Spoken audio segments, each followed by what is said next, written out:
ओ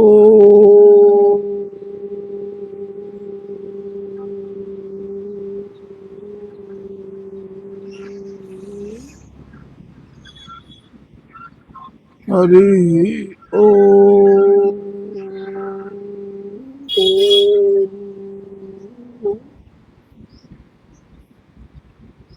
श्री परमात्मा पुरुषोत्तम प्रभु की जय हो। श्री विष्णु भगवान की जय हो। श्री गोरक्षनाथ भगवान की जय हो। सज्जनों, श्री हरि चरणानुरागियों, श्रोतागणों,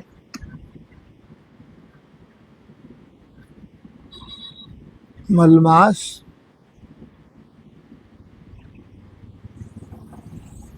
जेठ महीना कृष्ण पक्ष चतुर्थी तिथि है आज।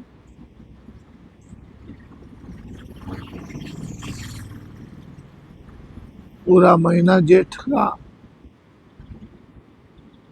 मलमास के नाम से कहा जाता है, अधिक मास के नाम से कहा जाता है। और अधिक मास के रूप में इस धरा धाम पर स्वयं जगत नियंता जगदाधार प्रात पर ब्रह्म परमेश्वर श्री विष्णु भगवान इस जगत का कल्याण करने के लिए अपने भक्तों को मोक्ष देने के लिए विशेष अधिक मास के स्वरूप में परमात्मा इस समय धराधाम पर अवतरित है, उपस्थित है।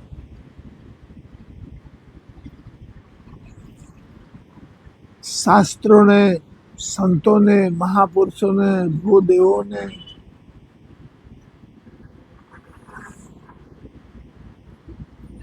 बड़ा महिमा गाया है पुरुषोत्तम महीना की।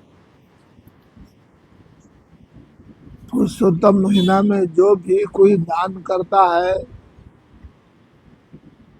जो भी कोई जप करता है, जो भी कोई भजन करता है, जो भी गए गुजरे गरीबों की सेवा करता है, अपने माता और श्री पिता को खूब खुश रखता है, खूब प्रसन्न रखता है, जो कीड़ियों को खिलाता है, गौ माता को खिलाता है, बिना झोली का फकीर जो जानवर उनको खिलाता है, भूखे को भोजन देता है, प्यासे को पानी देता है, इन सब सेवा करने वालों का इस महीने का कोई अलग ही अनोखा ही फल है। कारण कि स्वयं पधारे हैं परमात्मा इस धराधाम पर। पूरा महीना मलमास अधिक मास के स्वरूप में। तो आप सबसे मेरी प्रार्थना है, विनंती है, हाथ जोड़ कर किसी भी तरह से, किसी भी हालत में टाइम निकालिए। आप प्रातः काल, मध्याह्न काल, संध्या काल, रात्रि काल, जब भी आपको समय मिले प्रभु का आराधना, याचना, प्रार्थना, स्तुति, वंदना, तुलसी मैया को जल चढ़ाना, तुलसी मैया के चरण में दीपक जलाना, ये सब ना भूलिए तो बहुत अच्छा। हम सब के लिए, सनातन धर्मियों के लिए तो बहुत ही जरूरी है। भगवान परमात्मा पुरुषोत्तम सबका, सारे जगत का कल्याण करे। पुरुषोत्तम परमात्मा से जूनागढ़ तुलसीदास बाबू सदी मंदिर से प्रभु से प्रार्थना है कि हे भगवान, हमारे देश पर जो आपत्तियां हैं, विपत्तियां हैं,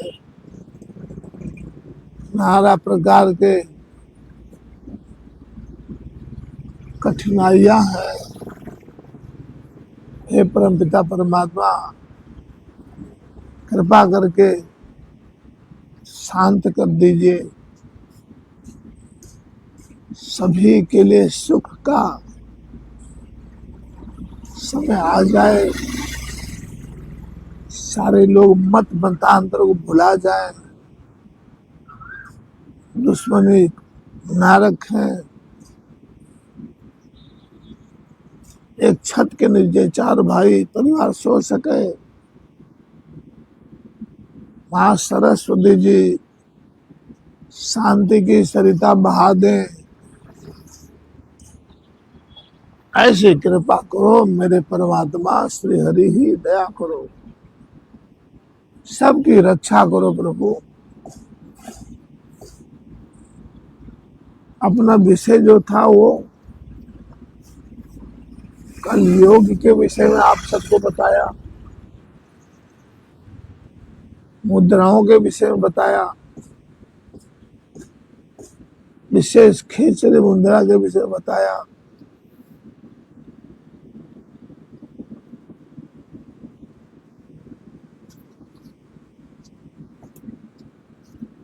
गुरु गोरक्षनाथ जी भगवान की जो गोरख वाणी द्वारा कल्याण रूपी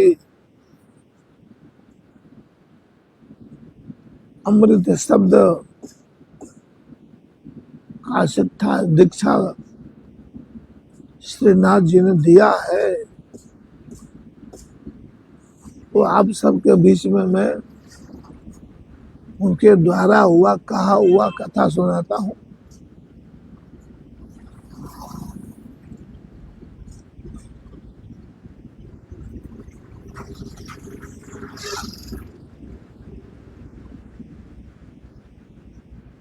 मैं तुमसे क्या कह रहा हूँ, मैं तुमसे यह कह रहा हूँ कि परमात्मा को पाना हो तो, परमात्मा को पाना हो तो परमात्मा की वासना नहीं करनी होती। परमात्मा को पाना हो तो वासना का स्वरूप समझकर वासना से मुक्त हो जाना होता है। जिस क्षण वासना चली गई उस क्षण परमात्मा उतरता है। परमात्मा पाया जाता है, लेकिन परमात्मा की कामना नहीं की जा सकती। परमात्मा मिलता है और मिलता भी उसी को है जिसने यह सब बड़ी शर्त पूरी कर दी। इसलिए भगवान बुद्ध जी जैसे परम ज्ञानी ने परमात्मा शब्द का उपयोग भी नहीं किया, इसलिए कि तुम अज्ञानी कहीं परमात्मा की वासना ना करने लगो। भगवान बुद्ध ने ईश्वर की बात ही ना उठाई, क्योंकि बुद्ध ने देखा कि लोग वासना बदल लेते हैं, धन नहीं मांग, अब स्वर्ग मांगते हैं, पद नहीं मांगते, परमात्मा मांगते हैं, प्रतिष्ठा नहीं मांगते, समाधि मांगते हैं, मगर मांगते हैं और मांग जहाँ है वहाँ अहंकार है, जहाँ मांग है वहाँ अहंकार है।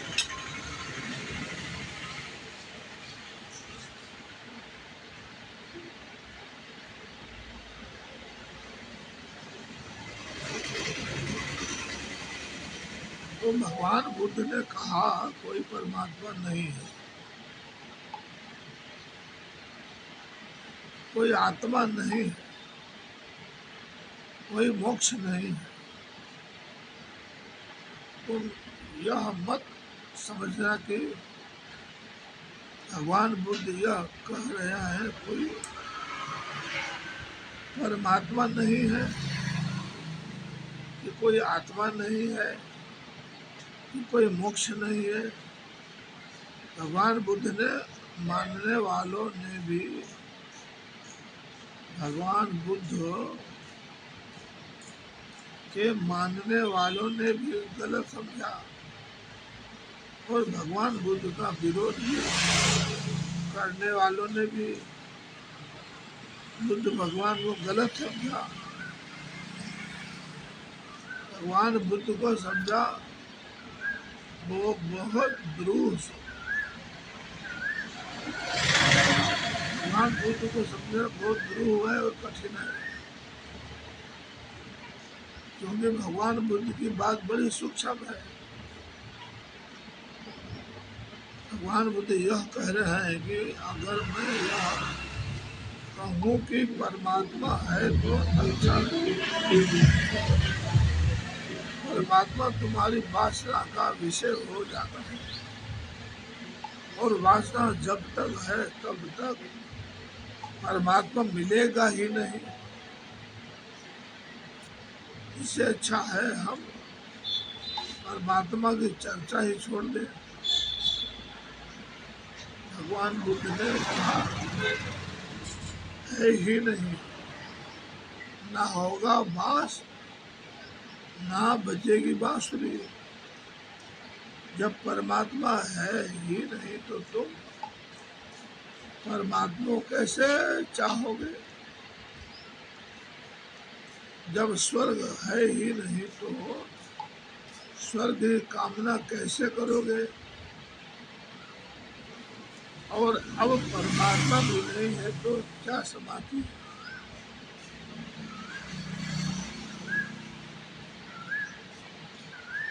मगर अद्भुत प्रक्रिया है बुद्ध भगवान की। हमारी वासना के सब संभव उपाय छीन लिए। अब तुम्हारे पास जो छोटी मोटी वासनाएं हैं, धन कमा लो, पद कमा लो, प्रधानमंत्री हो जाओ, ये जो छोटी छोटी वासनाएं हैं उनको तुम समझने की कोशिश करो और तुम पाओगे हर वासना दुख लाती है सज्जनों, हर वासना दुख लाती है, हर वासना गहरे नरक में ले जाती है, हर वासना गहरे नरक में ले जाती है। देखते देखते पहचानते पहचानते एक दुनिया होश तुम्हें आ जाएगा कि वासना दुख है, वासना तकलीफ है, वासना दुखदाई है।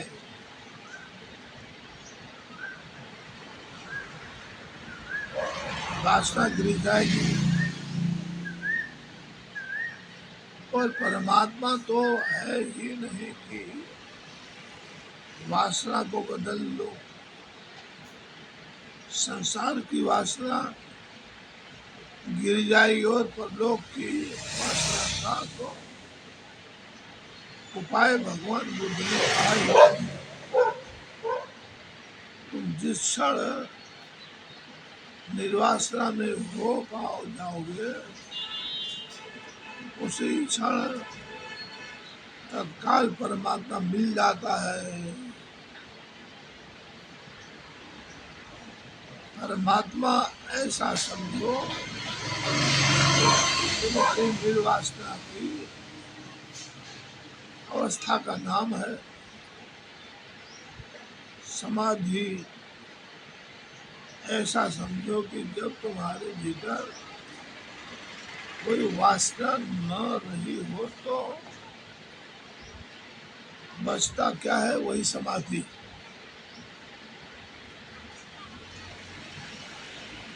या कामूल उत्कंठा से नहीं होगा और तुम कहते हो ईश्वर मरने मारो।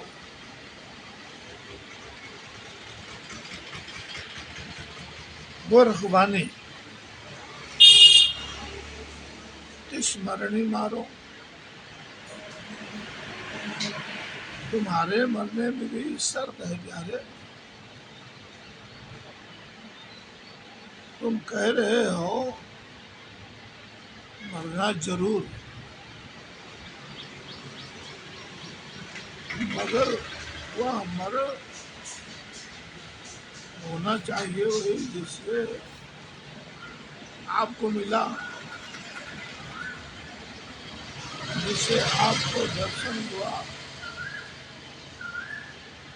और कोई दूसरा मरण ना हो जाए। तुम मरने भी शर्त लगाए हो,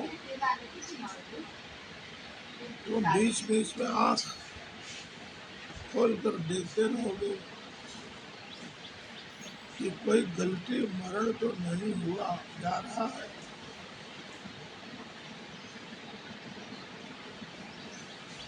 भगवान गोरखनाथ जी ने कहा है ना कि मरो हे जोगी मरो मरो मरण है मीठा, जिस मरणी मरो मरी गोरख दीठा।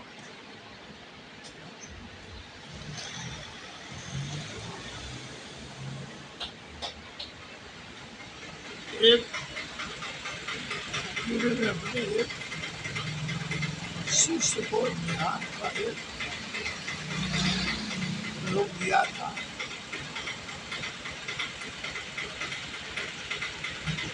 सोच कर लाओ एक हाथ में थाली ऐसे बचती है, अब एक हाथ की थाली कहीं बचती है।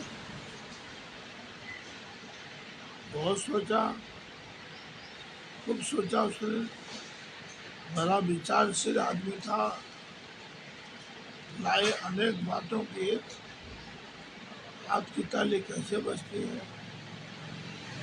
जैसे आकाश में मेघों का गर्जन। और गुरु ने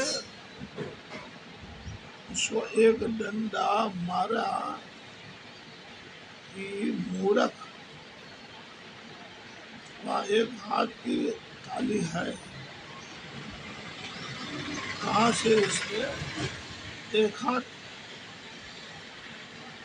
और जब गर्जन होता है आकाश में तो बालक टकराते हैं, तो दो हाथ हो गए, जहाँ टकराहट है वहाँ दो। तो ऐसी खबर ला जहाँ टकराहट ना हो और ध्वनि उत्पन्न हो, बहुत उससे खोजा, कई तरीके लिए निकाली, सब महीने बीतने लगे, उदास होने लगा, दिन भर सोच कर आए, उम्र वही की वही बात, फिर बुरे उसे भगा दे। उसने पुराने शिष्यों से पूछा कि भाई तुमने कैसे हल किया है। एक शिष्य ने बताया कि मेरा तो ऐसे हाल हुआ कि मुझे भी इसने बहुत सताया है। 3 महीना में तो 3 साल घटे खाए। एक दिन बिल्कुल थका मांदा था, उब गया था, एक हाथ की ताली, या कहीं बिजली है या पागल है, एक हम पागल है। इसकी बात मान कर बैठे, एक हाथ की ताली बजने का विचार कर रहे हैं, ध्यान कर रहे हैं।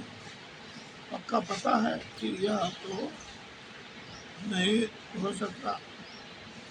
इसको भी पता है, इसको भी पता है, सबको पता है, मगर लग गया मोह इस आदमी से, इससे प्रेम में पड़ गए। तो चलो यही करते हैं, ठीक है, कभी न कभी तो बचेगी या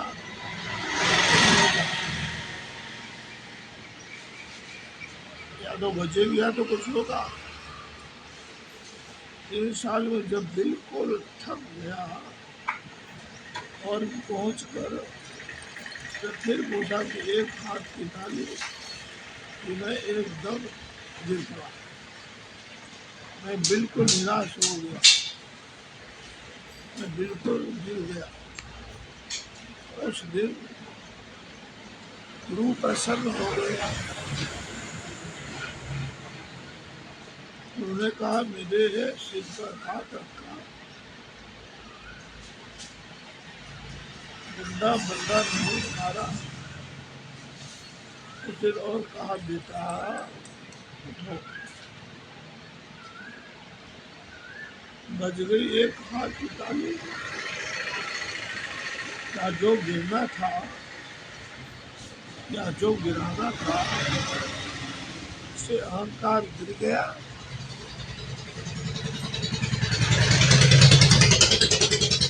तो गिरना था से सारा चित्त गिर गया। उदास उदास उदास, हार हार हार, एक सीमा होती है।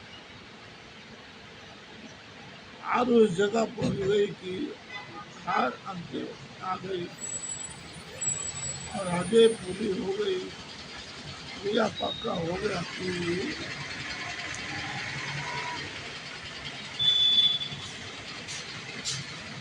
मुझे कुछ होने वाला नहीं है। न एक हाथ की ताली बजती है, न मुझे सफलता मिलनी है, न मुझे समाधि लगनी है। और हताश थी जहाँ मृत्यु घट जाती है, अहंकार की विजय मिलती रहे, थोड़ी थोड़ी सफलता मिलते रहे, तो अहंकार को पोषण मिलता रहता है। इसलिए तो एक हाथ की ताली, ताकि अहंकार को पोषण ना मिल सके। या तो प्रक्रिया है तुम्हारे अहंकार को, तो गुरु ने सिर पर हाथ रखा और कहा कि बज गई एक हाथ की ताली, या है एक हाथ की ताली। अब जब कोई चिंता नहीं,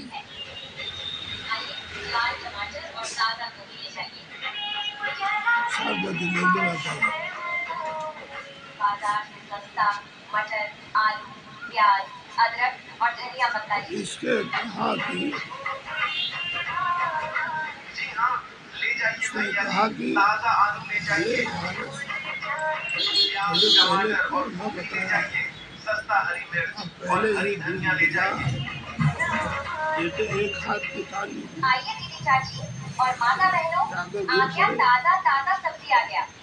आज ही बचाए, सब्जी बिल्कुल आज हरी बुझा ताजी देते और हैं। बढ़िया है। मटर और वही गोभी ले चला, जाइए, आलू और टमाटर चले ले पहुंचे। जाइए, लाल जैसे ही टमाटर, गुरु लाल ने पूछा टमाटर, कि हरा धनिया और हरी मिर्च खरीदने भले का एक फायदा हाथ की उठाइए। ताली दूर खड़े होकर सोचेंगे तो सोचते रह और जाएंगे चारों और खाने, पास आकर मगर देख कर गिरे कि वहाँ चोट वगैरह ना लग जाए। जरा देख लिया एक तुलसी देखते कि सब ठीक ठाक है, शरीर में ऐसी जगह गिराया जहाँ तकिया रखा था, आंखें बंद करके बिल्कुल चारों खाने ठीक। शासक ने देख लिया, चित्त बड़ा प्रसन्न है कि आज मामला हल हुआ। अब गुरु आए, सिर पर हाथ फेरा और गुरु ने मारा डंडा। एक आंख खोल कर देखा कि मामला क्या है।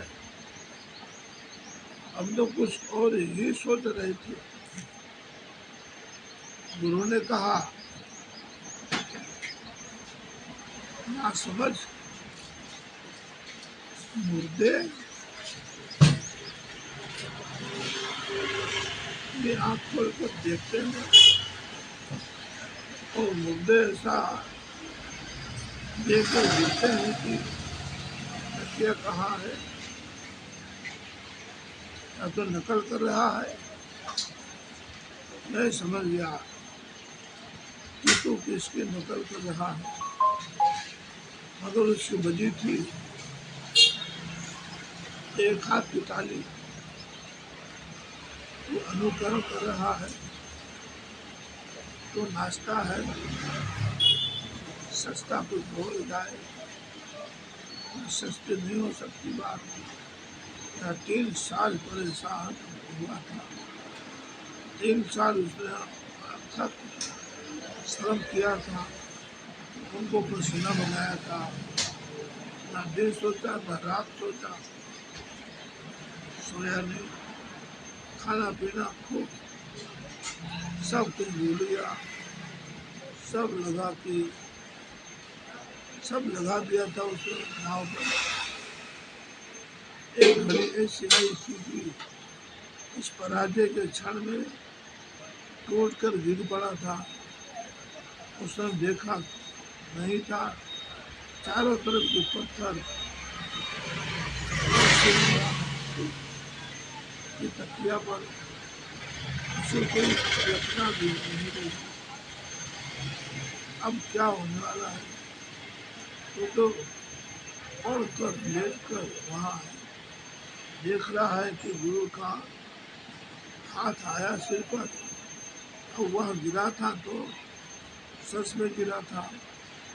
उस गिरने में अहंकार गिर गया था, और वो जो गिरा है वह तो अहंकार का ही परिजन है। या तो अहंकार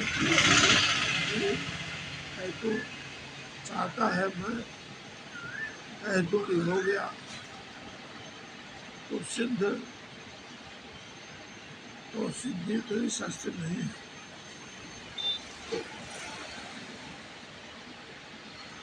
तो कहते हो तिस मरनी मारो, जिस मरे मरी गोर अंगीठा।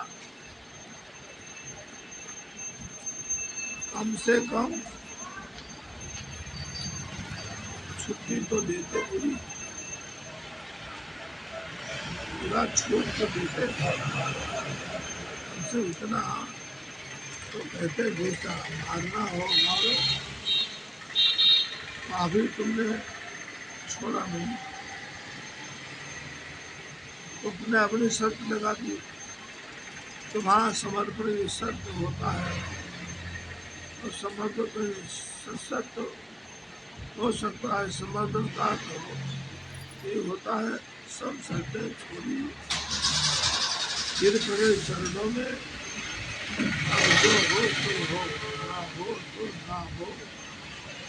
उसके लिए भी होती है कहीं भीतर और कोने में जरा सी भी आकांक्षा छिपी रह देखते रही कि अब ऐसा होगा, अब ऐसा होगा कि अब तो हम ये भी गए, अब तो हम हमारा भी मरण नहीं हुआ। जिस मरण से गोरखनाथ भगवान वो दिखाई पड़ा था, हम तो अभी तक वहीं के वहीं, अभी तक समाधि नहीं फली।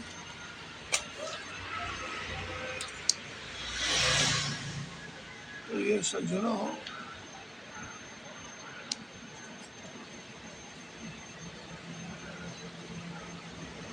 अभी तक कोई परमात्मा के चरण दिखाई नहीं पड़ रहे हैं। अगर ऐसी व्यसना और विचार बना रहा तो मृत्यु हो ही नहीं पाएगी। और ख्याल रखो, गुरु शिष्य को मार नहीं सकता, गुरु शिष्य को मरने की कला सिखा सकता है। मरना हो तो तुम्ही को पड़ता है। सज्जनों, भाइयों,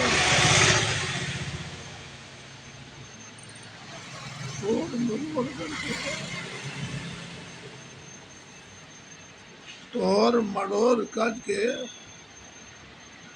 एक गुरु ने शिष्य को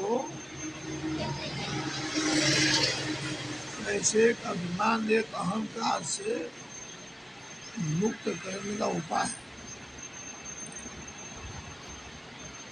और बात भी सही है, जहाँ वासना है, जहाँ कामना है,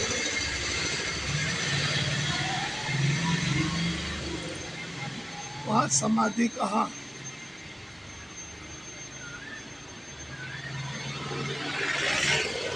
समाधि में तो एक ओंकार के निराधार,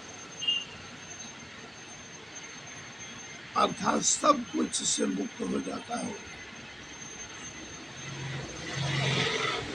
तब गोरक्षनाथ के पौधे समाधि के लिए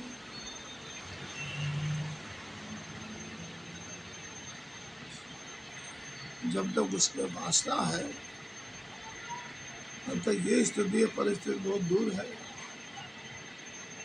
तो गुरु